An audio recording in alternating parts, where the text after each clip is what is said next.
भावुक नारा, भावनात्मक रूप से आत्मनिर्भर भारत, वोकल फॉर लोकल, ये सब अच्छा लगता है, लेकिन अगर इसको सार्थक करना है जमीन पर, तो क्या भारत सरकार को अपनी आयात निर्यात नीति चीन को लेकर बदलने की आवश्यकता नहीं है?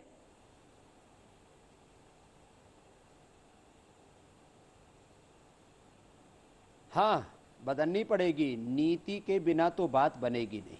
अभी तो मैंने नियत की बात की है, अब मैं नेतृत्व के ऊपर आता हूं और नीतियों के ऊपर आता हूं। तो मोदी जी देश के प्रधानमंत्री हैं, वो संवैधानिक दायरे में बंधे हुए हैं, कुछ इंटरनेशनल ट्रीटीज हैं, अंतर्राष्ट्रीय संधियां जिनको बोला जाता है, उनमें बंधे हुए हैं। ठीक है, वो अपने ढंग से जो भी राजनीतिक तौर पर जो जितना उनको कहना होता है या कह सकते हैं, एक मर्यादा में रह करके उतना कह रहे हैं। अब देश में क्या क्या करने की जरूरत है, नीतियों के स्तर पर, नेतृत्व के स्तर पर। एक तो जितने भी इलेक्ट्रॉनिक्स हैं, मोबाइल्स हैं, गाड़ियों के कंपोनेंट्स हैं, टाइल्स हैं, खिलौने हैं, इनका सबका मैन्युफैक्चरिंग हब हम भारत में क्यों नहीं बना सकते?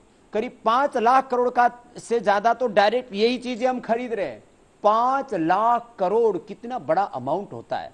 इसके लिए एक स्पेशल जोन बनाना पड़े तो स्पेशल जोन भारत में बना दो। उनको जो चीनी प्रोडक्ट्स को कंपीट करने के लिए, उनके मुकाबले में ठहरने के लिए जो भारत में हमें रणनीति बनानी चाहिए, उनको इंफ्रास्ट्रक्चर से लेकर के उनको जो है अलग अलग प्रकार की जो भी सुविधाएं देने से लेकर के उसको टैक्सेशन में कुछ छूट भी देनी पड़ती है, तो वो दे करके चीन का पहले तो ये करीब 5 लाख करोड़ रुपए का हम डायरेक्ट जो इंपोर्ट कर रहे हैं उसके ऊपर पहले तो हमें पाबंदी लगानी चाहिए। फिर यहाँ और उसके लिए यहाँ पर इंफ्रास्ट्रक्चर क्रिएट करना चाहिए, लोगों को आगे आना चाहिए।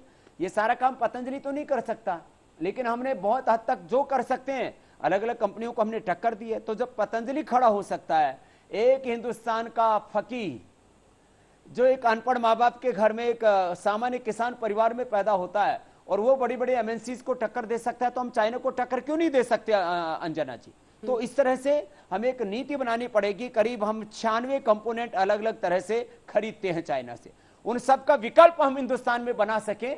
जैसे हमने हेयर केयर का, डेंटल केयर का, स्किन केयर का, केश कांति, दंत कांति, एलोवेरा, हमने फिनाइल का, गोनाइल, अलग अलग जो हमने एक तरह से पर्सनल केयर में और फूड्स में, मेडिसिन में हमने विकल्प दिए। मेडिसिन भी बहुत से हम बाहर से खरीदते हैं, मेडिसिन के कंपोनेंट भी, यहाँ तक कि न्यूक्लियर के कंपोनेंट भी खरीदते हैं, मशीनरियां खरीदते हैं। वो सब के सब भारत में क्यों नहीं बन सकती?